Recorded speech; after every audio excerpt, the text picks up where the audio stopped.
दोस्तों नमस्कार। दोस्तों, मैं senior psychiatrist Jabalpur doctor Gurmeet Singh. आज आत्महत्या रोकथाम दिवस है, विश्व आत्महत्या रोकथाम दिवस। आत्महत्या नाम से ही हम इस टॉपिक पर बात ही करना पसंद नहीं करते, पर क्या आपको पता है कि मृत्यु का ये एक कारण ऐसा है जिससे पूरी तरह रोका जा सकता है, 100% रोका जा सकता है। तो सोचिए, इस पर बात करना तो ज़्यादा ज़रूरी है। हम उन बीमारियों के लिए कितनी जद्दोजहद करते हैं, नई से नई रिसर्च करते हैं और सोचते हैं कि जान लंबी हो जाए और जान ना जाए। तो ये आत्महत्या, तो इससे तो पूरी तरह रोका जा सकता है। तो इस पर आज बात करते हैं। पता होगा आपको कि पूरे साल में 7 से 8 लाख लोग आत्महत्या करके अपने जीवन को खत्म कर देते हैं। आत्महत्या अक्सर मानसिक रोगों में कुछ ज़्यादा देखी गई है, जिसमें अवसाद या उदासी की बीमारी, जिसे इंग्लिश में डिप्रेशन कहते हैं, उनमें बहुत अधिक देखने को मिलती है। लेकिन हर डिप्रेशन का मरीज यही करेगा ये ज़रूरी नहीं है। नशे में भी इसकी प्रवृत्ति बहुत ज़्यादा देखी जाती है, जो नशा करते हैं। अक्सर लोग आवेश में आके, इम्पल्स में ये कर जाते हैं, क्रोध के कारण या आर्थिक नुकसान होने पर, बिजनेस में घाटा होने पर, धोखा होने पर, संबंधों के ब्रेकअप होने पर, या अचानक भूकंप आ जाने पर, अचानक लंबी चलने वाली बेरोजगारी से। तो इसमें इसकी प्रवृत्ति बहुत ज़्यादा होती है। अब हम यहाँ पर ये जान लें कि कौन कर सकता है।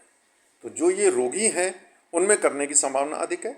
और एक बहुत बड़ी बात जिसे बार बार दोहरा कर कहना चाहूँगा, वह व्यक्ति जिसके मन में ये बार बार ख्याल आता है जीवन त्यागने का, और या जिस व्यक्ति ने एक बार कोशिश की हो,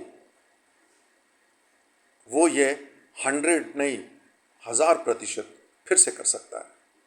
तो यानी सबसे बड़ा रिस्क फैक्टर, सबसे बड़ी अगर कोई चीज़ है कि कौन कर सकता है, तो वह जिसने पहले कभी इसकी कोशिश की हो। अब यहाँ पर एक और बात आती है कि आजकल एक नया ट्रेंड चल गया है। लोगों ने यहाँ से थोड़ा बहुत पढ़ा है और हर मानसिक समस्या, हर मानसिक बीमारी को डिप्रेशन कह देते हैं। तो यहाँ पर भी निवेदन है, जब तक आपका मनोचिकित्सक, साइकेट्रिस्ट आपको डिप्रेशन लेबल नहीं करता, तब तक आप अपने आप को डिप्रेशन वाला मत मानिए। और डिप्रेशन की भी कई बार बहुत ही अत्यधिक स्थिति में यह विचार आते हैं और आदमी यह कदम उठाता है। यह संख्या आमतौर पर 15 से 40 साल के लोगों में ज़्यादा देखी जाती है। अब आप खुद सोचिए, यह वह उम्र है जिसमें जीने की तमन्ना सबसे अधिक है, सबसे अधिक महत्वाकांक्षा है, और विश्व को इस उम्र के लोगों की ज़रूरत है और वे लोग करेंगे। ऐसा नहीं है कि दूसरी उम्र के लोग नहीं करते, दूसरी उम्र के लोग भी कर सकते हैं। अक्सर ये देखने में आता है बुज़ुर्गों में भी, जहाँ पर उनका एक पार्टनर, पति पत्नी में अगर किसी का निधन हो गया वहाँ और अकेलापन है, तो वहाँ देखा जाता है अकेलापन जो है वो डिप्रेशन की तरफ आपको ले जाएगा।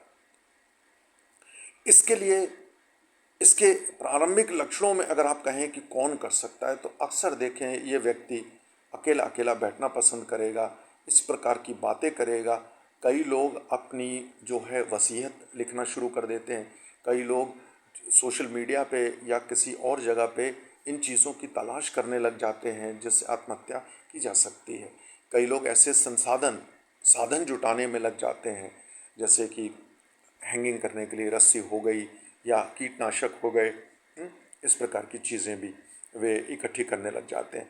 तो इसमें हमें थोड़ा सा सतर्क रहना और इसे समय पर सहयोग, सहायता देना सहानुभूति के साथ, यह अति आवश्यक है। कहते हैं कि यह विचार कम से कम 20 लाखों लोगों के मन में आता होगा साल भर में, लेकिन सिर्फ 7 से 8 लाख लोग ही इसको कर पाते हैं।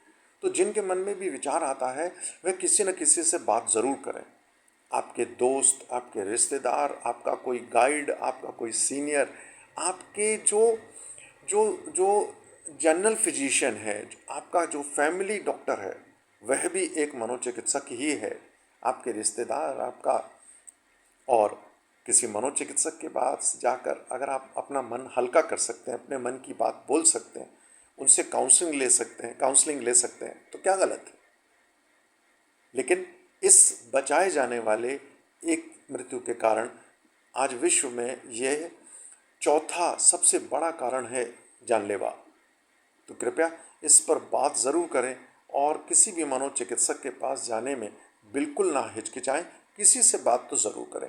अब यहाँ पर आखिरी बात और देखने में आती है, आपको सोशल मीडिया में दिखेगा, बाकी जगह भी दिखेगा कि मेरा फलां रिश्तेदार या मेरा पिता या मेरा बेटा ये काम कभी नहीं कर सकता है, वो इतना कमज़ोर नहीं है कि वो आत्महत्या कर ले। ये एक भ्रांति है, एक नासमझी है, ये बात गलत है। ये कोई व्यक्तिगत पर्सनालिटी की कोई कमज़ोरी नहीं है, ये आपके मनोवैज्ञानिक उस प्रकार के भाव हैं। जब आपको लगता है कि ये दुनिया जो है वर्थलेस है, अब जीने का कोई फ़ायदा नहीं है, और आप इस कदम तक जाते हैं और ये विचार आपका काउंसलिंग से कहो एक बार में ही निकल जाए, तो इस समय ये कहना कि कोई व्यक्ति इसे कर नहीं सकता है और इसका एक घमंड दम्भ भरना, ये तो बिल्कुल नादानी है और बहुत ही गलत बात है। मैंने अक्सर देखा है मीडिया में कहते हुए, यह व्यक्ति तो ये कदम तो कभी नहीं उठा सकता। अरे, तो इन बातों पर आप थोड़ा सा गौर करेंगे और आपका जीवन बहुमूल्य है। और इसकी सहायता के लिए अगर हॉस्पिटल बने हैं, इसकी सहायता के लिए अगर और भी कई प्लेटफॉर्म बने हैं, तो इसकी सहायता के लिए आपके मनोचिकित्सक, मनोविश्लेषक भी बने हैं। कृपया उनसे बात करें और जो है आप सहायता लें। नमस्कार।